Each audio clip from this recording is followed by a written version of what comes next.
halalsız. Siz hocalarınıza halalsız.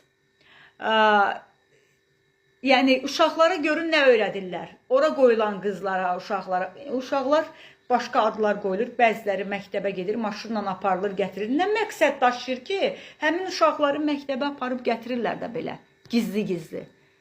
Niyə uşaqlarınızı hansısa ölkəyə şəhid olmağa göndərməyə hazırlayırsınız? Uşaqlara o sözlər niyə deyilir ki, sən gələcəkdə şəhid olacaqsan, şəhidlər olacaqsan?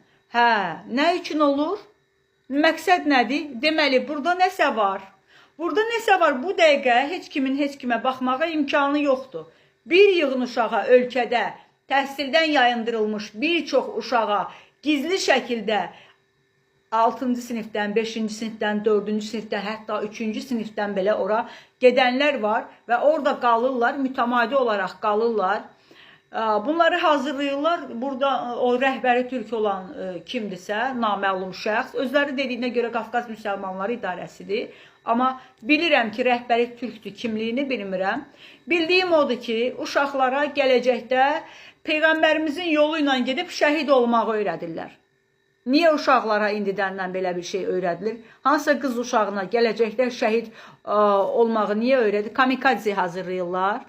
Nə üçündür? Nə maraq daşıyır? Nə maraq daşıyır ki, cəmaatın o baxa bilmədiyi hansısa uşaqlarını tanışdıqdan, ətrafındakı mollaların sayəsində çəkib gətirirlər ora? Hansı məqsədi daşıyır? Kim kimə bu dəqiqə Azərbaycan dövlətindən heç bir maliyyə dəstəyi olmadığı halda nə üçün buna Azərbaycanda səy göstərirlər? Nə üçün bunu qoruyub saxlamağa çalışırlar? Hansı ənənələrini qoruyurlar? Müsəlmançılıqdır, göndərin məscidə. Orada Quran oxusun, öyrənsin, namaz da qılsın. Nə məcburdur gizli-gizli villalarda baxılır?